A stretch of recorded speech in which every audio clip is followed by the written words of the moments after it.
Welcome to another episode of Geeks Keep You Running, brought to you by Piedmont Technical Experts, where we bring you the latest insights and expert advice on all things technology. I'm your host, Jonathan, and today we have a special episode tailored specifically for parents and students. We'll be discussing a topic that's probably getting ready to be top of mind for many: choosing the perfect laptop for your college-bound student. Let's dive right in. So, the process of selecting a laptop for college can be a little overwhelming, but we're here to simplify it for you. And I'm going to walk you through the key factors to consider when choosing a laptop, starting with performance.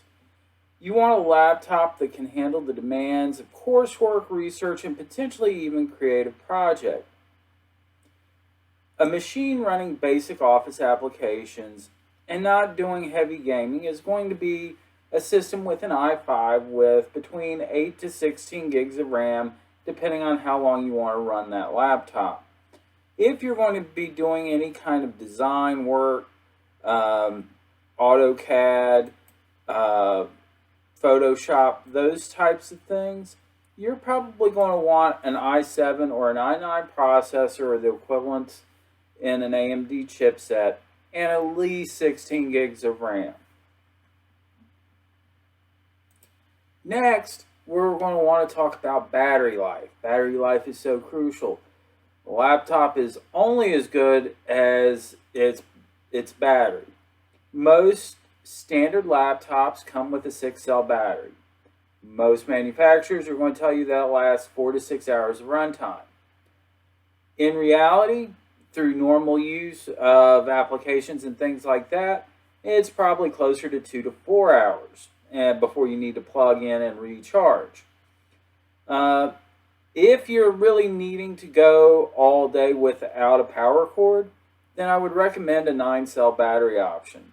That should at least put you in a normal use range at 6 to 8 hours of runtime. A 9-cell battery will add a little bit of weight to the system, but the additional runtime may be worth it to you. Additionally, regardless of whether it's a 6-cell or 9-cell battery, you're going to want to run that battery down just about all the way to empty, just to keep the battery in good health condition. Just remember, when you're doing that, you're going to want to save often, because sometimes there's a big drop and you might get a shutdown on your laptop.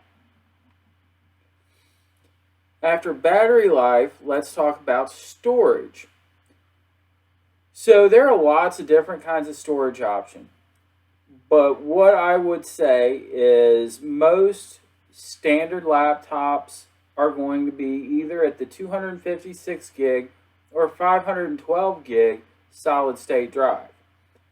Between the two, I always recommend most people go with a 512 gig solid state drive. If you need additional storage, there is a 1 terabyte option. It is a little bit pricier. But also think about other forms of storage. If you have a free OneDrive account, that's an additional 50 gigs of storage right there. If you have a paid Microsoft subscription for home or school, that's going to give you a terabyte of OneDrive storage. So, if all you're doing is storing documents and pictures, OneDrive makes a really good option. There's also Dropbox and other storage platforms that you can sign up for either a free account to get at least 50 gigs, if not more. There's Google Drive. Lots of options for being able to store documents online. And then you just keep your working data on your laptop. That keeps the purchase price down on the laptop. With that said, there are a few programs that do not like to be run out of the cloud. CAD and design programs will perform slowly if you're running them out of OneDrive or Dropbox or something like that. Some database programs like QuickBooks will also perform poorly if you're running them out of the cloud. With that said, I typically recommend, again, 512 gig SSD. And if you need more than that, they do have a 1 terabyte option that's still within a good price range. All right, and let's not forget about portability. Students need a laptop that's lightweight and easy to carry around with them. Um, Typically, the trade-off with portability is going to be things like the number pad and the screen size because they're going to be smaller. So it's really balancing the needs between form, function, and cost. Lighter laptops typically are priced higher than heavier options. You'll also get a smaller screen size, and you probably won't have a number pad like the picture in the screen. Additionally, we want to talk about security and data protection. College campuses are notorious for having a lot of computer viruses on them. Things like ransomware, things like viruses, worms, trojans, things like that. It's important to have a solid antivirus solution on your laptop before you send your child to school, or they may lose all their work. Even better than antivirus is to have an endpoint detection and response solution installed on the computer.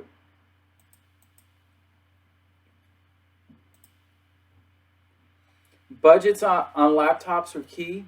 On the low end, a laptop can run just under $1,000, and on the high end, between $2,000 to $3,000, all depending on your need.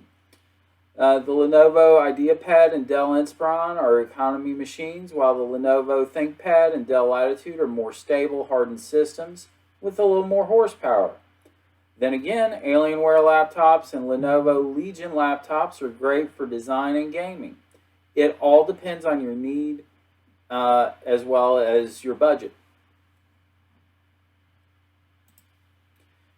This podcast episode of Geeks Keep You Running is brought to you by Piedmont Technical Experts. Please visit our website at www.piedmonttechnicalexperts.com and reach out if you need help selecting a new laptop for your college student. For more information and to stay updated on the latest tech trends and insights, remember to like and subscribe for future content.